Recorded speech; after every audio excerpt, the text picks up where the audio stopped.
bawahnya ada makam lagi yang namanya Haji Abdul Qadir. Beliau itu orang Tionghoa, orang Chinese, yang nama Chinese itu Nebokseng. Nama Tionghoanya Nebokseng. Menurut catatan seorang penjelajah Cina, cuma saya selalu lupa nih, susah banget ngapalin nama penjelajah ini. Karena bahasa Cina namanya gitu loh, agak susah ngapalinnya. Itu dibilang ada seorang yang tinggal di dekat sebuah musola, di sebuah kawasan di pelabuhan sini. Beliau pandai bermain seruling dan membuat puisi.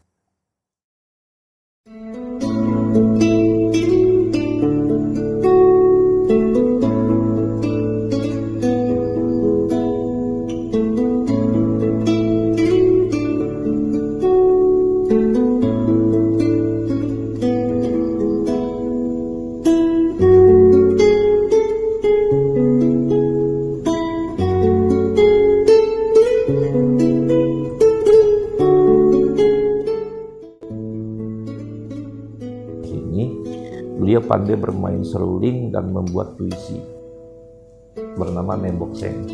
Beliaulah orangnya. Jadi kalau saya ngebayangin pada zaman itu kan tanah masih lega ya, masih kosong di mana-mana. Kalau dia bukan muslim, ngapain tinggal di sebelah musola? Iya kan? Paling nggak kan keganggu, orang mukul beduk lagi karena tidur gitu kan, keganggu. Jadi kalau orang bilang dia mu'alaf, saya nggak berani bilang beliau mu'alaf. Karena sejarah pun menyatakan bahwa Islam masuk ke Cina itu udah panjang. Dan kemungkinan besar Nebokseng ini adalah bahagian dari penjelajah yang dari Cina. Tahu nggak namanya? Cheng Ho. Ya, Cheng Ho itu muslim. Beliau muslim. Kalau ada yang bilang 7 kali melakukan perjalanan ke sini, ada yang bilang 10 kali. Beliau membawa tuh ribuan orang. Banyak sekali anak buahnya itu yang pada akhirnya nggak ikut balik, menikah dengan orang setempat. Jadi kita balik lagi, tadi usianya 77. Singkat cerita, beliau melanjutkan dakwanya di sini. Dan koran Hindia Belanda juga tadi bilang, selepas beliau wafat, itu sudah dikunjungi peziarah.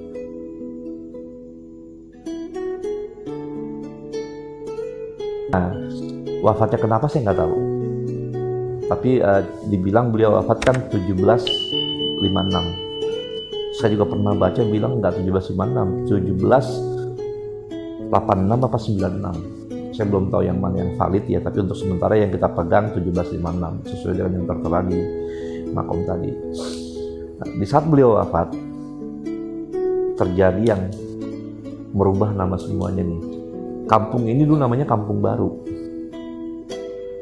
Kampung Baru, masjidnya namanya An-Nur. Makanya di belakang sini yang namanya Muara Baru. Ada Angke, ada Muara Angke. Jadi ini namanya dulu Kampung Baru, bukan Luar Batang. Peristiwa wafatnya beliau yang pada akhirnya merubah nama kampung dan nama masjid. Ada orang bilang, enggak, Luar Batang itu karena di Pelabuhan Sunda Kelapa itu ada batang kayu. Di luar batang kayu itu adalah kampung ini, makanya dibilang dari luar dari batang kayu. Saya bilang mana mungkin sebuah batang kayu bisa berubah nama sebuah masjid dan berubah nama sebuah kampung. Nggak mungkin. Yang bisa merubah adalah sebuah kejadian yang luar biasa.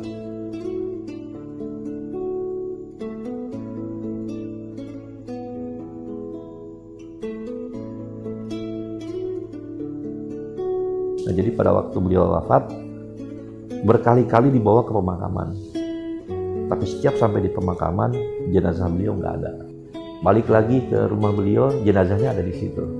Dibawa lagi ke pemakaman, sampai di pemakaman nggak ada lagi. Balik lagi, jenazah beliau ada di tempat semula. Ada yang bilang 3 kali, ada yang bilang 5 kali, dan seterusnya.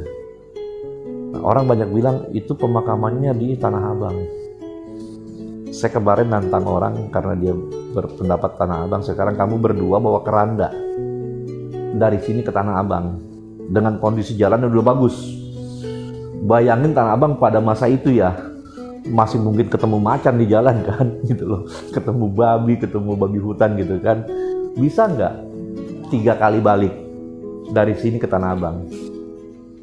nggak mungkin.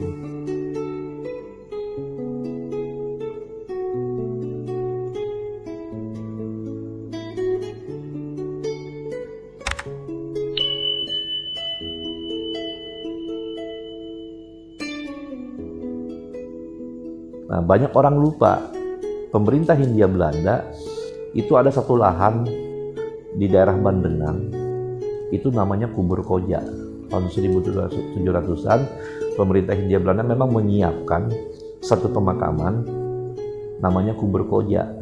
Karena di sebelahnya itu banyak orang-orang Muslim. Iya, yang dari Koja. Pada akhirnya menjadi Pekojaan.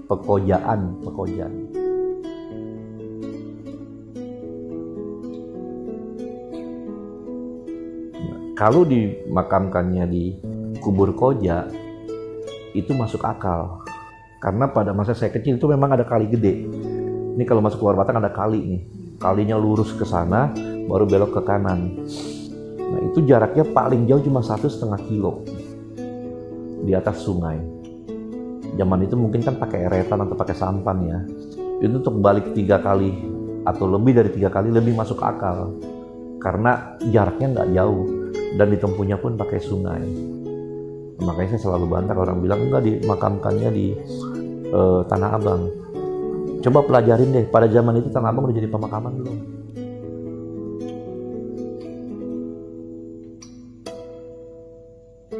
Jauh dari sini itu ada namanya pemakaman di Kampung Bandan, Makam Keramat Bandan. Itu kalau saya nggak hilap selisihnya 100-200 tahun tuh, memang nggak selisih. Makanya Pelabuhan Sunda Kelapa itu pernah bernama Pelabuhan Makam Keramat. Saya awalnya kaget loh, tahun 1730-an Habib Hussein masih hidup. Kok Sunda Kelapa namanya Pelabuhan Makam Keramat? Setelah saya cek, masuk akal karena Makam Keramat Bandan itu kan dulu ada sungai nih, ada sungai. Nah, Pelabuhan Sunda Kelapa itu bukan di posisi yang sekarang ya. Ada menara miring tuh musim bahari, kesananya dikit. Jadi memang connect dengan yang ke Kampung Bandan. Jadi wajar dibilang Makam Keramat Bandan. Karena memang posisinya di sana. Orang dulu bilangnya Keiken. Kalau masih ingat orang-orang tua dulu, karena saya masih ingat namanya Keiken. Nah itu ada sungai gede, disitulah berlabuhnya perahu-perahu. Yang di sini posisi sekarang ini adalah kolam. Jadi yang tadi ada batang kayu, yang belum selesai administrasi itu masih di luar. Yang udah selesai administrasi masuk ke dalam area pelabuhan. Kalau tadi kan ada luar batang kayu, nah ini yang jadi kolam ini, kolam yang sekarang menjadi pelabuhan.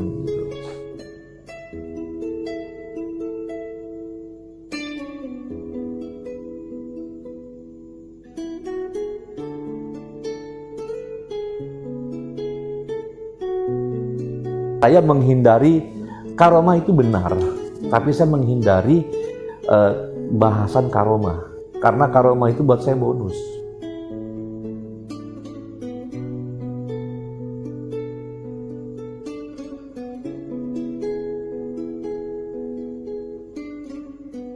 Dari sekian banyak masjid tua, kok kenapa Luar Batang yang paling tenar di Jakarta? Kan gitu. Saya malah lebih kaget lagi sebenarnya. Ada seseorang yang bilang ke saya, semenjelang saya mau ke Tanah Suci, Daeng, ada 2 makom di muka bumi yang mengeluarkan cahaya hijau ke langit, sinar hijau. Oh ya, yang satu di mana?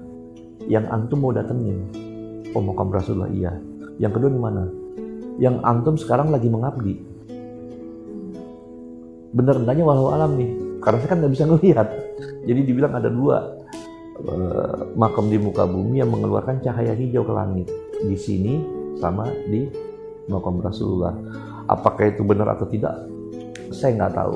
Saya nggak berani bilang benar, nggak berani bilang bohong, karena memang saya nggak nyampe. Ilmu saya nggak nyampe. Pemahaman saya belum nyampe ke sana.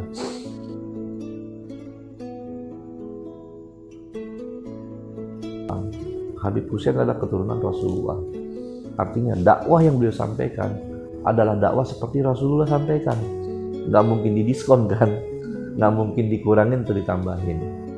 Nah, Rasulullah mengajarkan haram meminta kepada kuburan. Ya sama, beliau pun pasti mengharamkan, saya bilang. Nah jadi gimana dong ya, lu kalau kesini doa di masjid, saya bilang. Iya dong, munajat ke Allah. Adapun antum ke makamnya Habib Hussein, satu, kalau buat saya bilang, ucapin terima kasih, alhamdulillah bisa jadi nih kita ini Islam gara-gara beliau. Kakek nenek kita masuk Islam karena syiarnya beliau kan.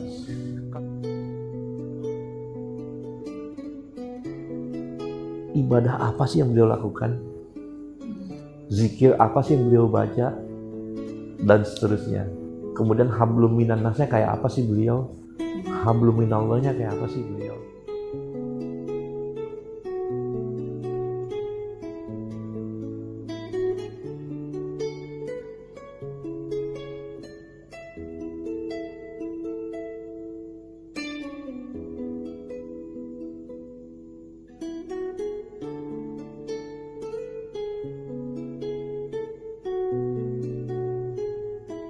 Penjelasan detail itu nggak ada, hanya ceritanya bahwa di saat mau dimakamkan jenazahnya nggak ada, menghilang. Balik lagi ke rumahnya beliau, loh jenazahnya dari sini, dimasukin lagi.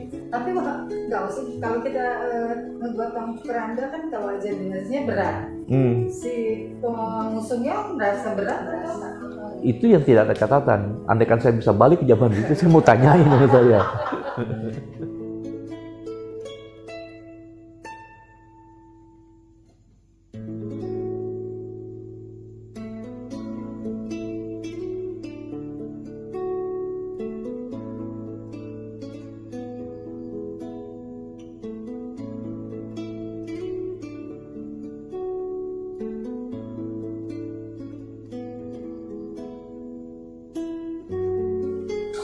Ya, jadi kalau hal kayak gitu, saya punya cerita.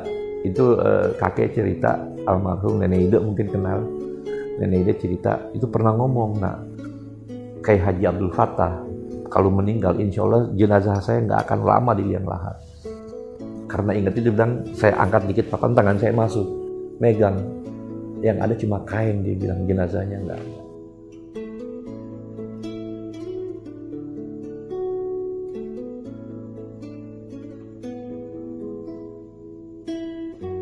Dulu, nah kejadian tadi berubah menjadi luar batang, keluar dari kurung batang, gitu.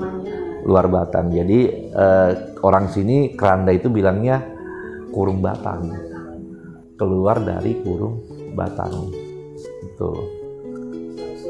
Iya, makanya saya selalu bilang ke orang, antum kalau ziarah ke sini jangan mengejar karomah, doa ke Allah, ke beliau, kirim Fatihah dan seterusnya, mudah-mudahan antum dapat hadiah gitu kan.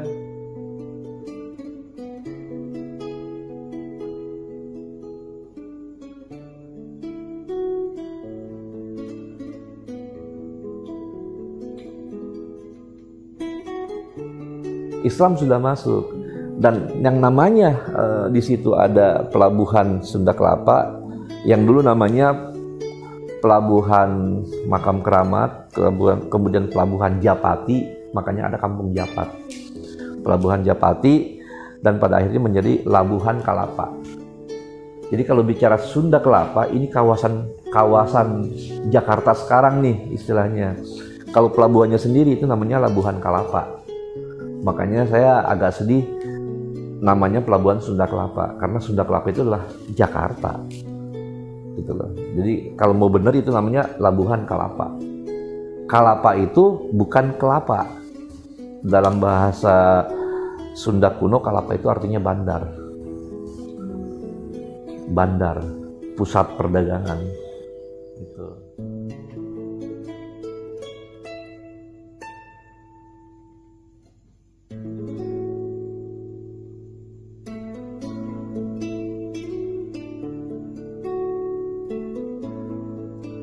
Memang betul ada beberapa titik tempat kita berdoa yang insya Allah diijabah. Barangkali ini salah satu titik yang diijabah.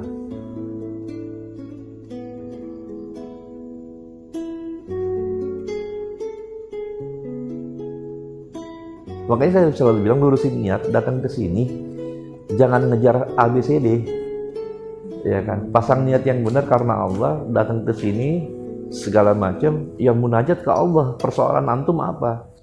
Selebihnya ke beliau yang ngirim doa dan seterusnya. Mudah-mudahan dengan kita kirim doa, wasilahnya beliau, ya kan, sesuai dengan ajaran agama, akhirnya ada feedback. Yang orang bilang karomah, gitu kan, atau barokah atau apapun. Itu feedback kalau buat saya.